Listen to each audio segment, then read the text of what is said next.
Hi guys, so what I'm going to show you this evening is a very quick section on tying a very simple hair rig for fishing for barbel. I'm actually on the River Wye this evening, so I'm employing these tactics, so I'll show you what it is I'm doing this evening. I had best part of about 70 fish on this technique last year in a little more than 12 sessions, so it definitely works. So the first thing we need is one of our super duper fuse leaders. These come in a 1.5 metre length. They're 30-pound breaking strain, gravel coloured, so they blend in really nice with the bottom here on the River Wye, which is like a sandy, gravelly colour. So first thing you need to do is unwind it, like so. There we go. Next job I do is I give it a nice gentle pull from either end, which just straightens it out. Okay, as you can see, it sinks really well. It's nice and heavy. Okay, so the next job, taking a baiting needle, put on one of our lead clips. Okay, so what we do is we just feed that on like so. As you can see, that's free running on there. Okay, next job, a size 11 ring swivel, not a size 8, a size 11. You'll see why in a minute. So if you pinch the little eye here, you can get that really nice and small, which will just pop through the centre of the ring like so. There we go. Okay, so now you've got the swivel sat on the end of the fuse leader. Next job, pass this section here of the swivel, the ring, back through the loop on the fuse leader.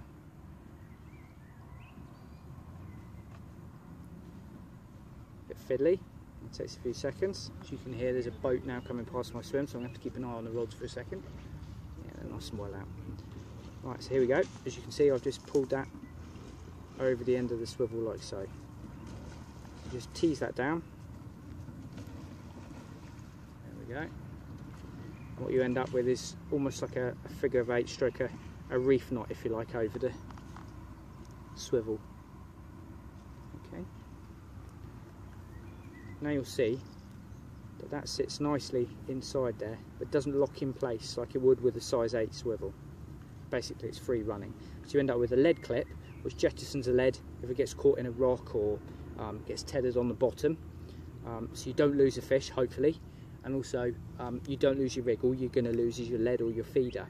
So this is free running, which also allows for a really good bite indication. So if you've got small barbel messing around with it, they might be tugging around with it lots and lots before you get that initial full take. And I like to see that rather than having a semi-fixed lead, where often you're missing a lot of the little telltale little tugs before you get that proper wrap round. So I like to have it free running. If you pay off a little bit of slack as well, what that tends to do is makes a nice bow in the bottom in the river, and it means you don't have to use quite so much weight as well to hold bottom. So for argument's sake, tonight I'm using a 2-ounce feeder as opposed to probably needing a 3.5 to 4 ounce on most occasions. But if you pay out a nice big bow, what happens is it pulls the line and the feeder down onto the bed of the river and holds it in place, rather than having a bowstring tight line to the lead or the feeder, which once the current's pushing through, if it's bowstring tight, it tends to bounce across the bottom, which means you need a heavier lead to hold bottom. So there's our fuse leader, so we'll put that to the side for a second. Now we're going to use some nice fluorocarbon in 10-pound breaking strain. This is some of our lovely Phantom from Catran. So what we're going to do with this is basically tie an overhand loop knot. Okay, so pinch it back on itself, twist and put it back through to form the loop. There we go, like so. We want it nice and small, like that. A little bit of lube. Take one of our hook pullers, pull it all up nice and tight.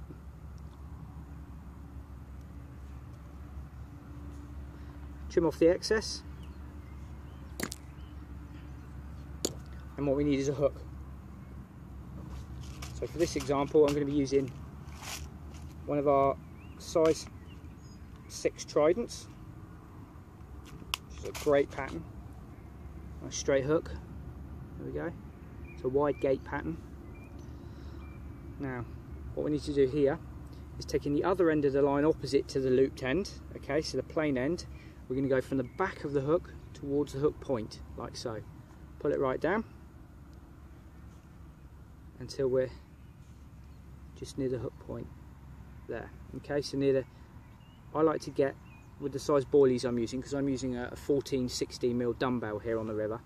So what I want to get is just so that the dumbbell will pretty much sit on the bottom of the hook bend, but what I'm going to be using is an extender stop which pulls it up nice and gives you just enough room between the base of the hook and the boilie, as you'll see in a moment.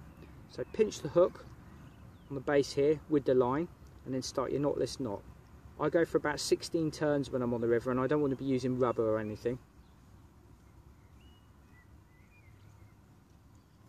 Oh, and I've just had a bite. Here we go. And I've missed it. There we go. Right. Too busy tying hooks to miss bites. There we go. Right. So far down, we've got about 12, 13, 14, 15, 16 turns. The reason I do that many is so that it comes off level with the hook point. One twist back over. Take the loose end and go back from the eye towards the hook point. There we go. Pull all the way back down.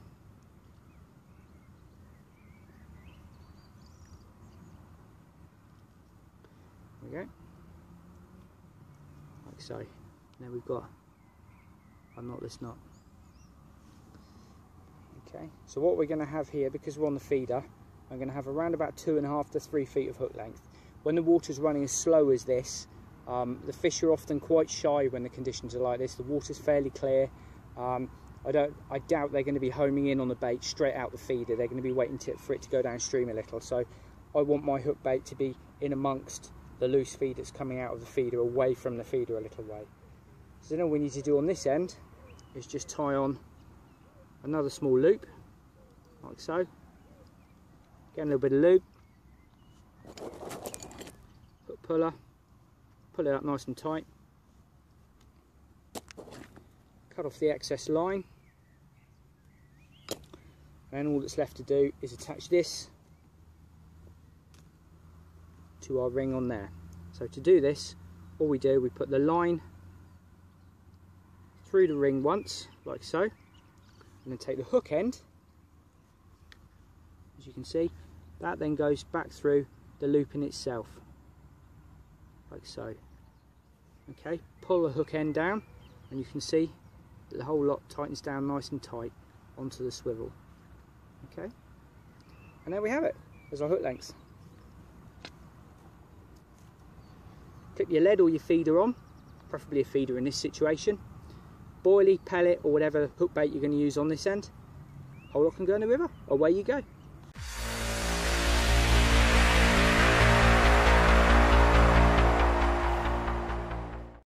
I'm just going to show you how I fill up my swim feeder ready for my ground bait and my pellets, basically for fishing for the barbel on the River Wye. So we've got this feeder, which is a Corin one. It's a 2-ounce feeder.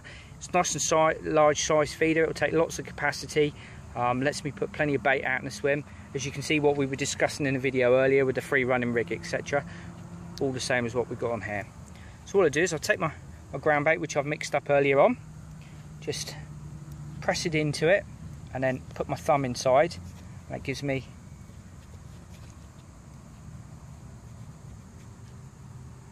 just build it up a little bit in the base, push it down. There we go. As you can see, that's just filled the bottom of it. Okay, next job, we move over to the mixed pellets. Just scoop those in like so. Move back to the ground bait, take a little pinch, put it in on top like so. A little bit more, just push down, not too hard because we don't want it to stay in there forever, and just a little bit more on the bottom end because it looked a bit loose, like so. As you can see, we've compacted all those pellets inside. It'll take a little while for that lot to release. Some will release from the sides, and then some will break out from the top and the bottom as the current makes it disperse from the feeder. There you have it, ready to go.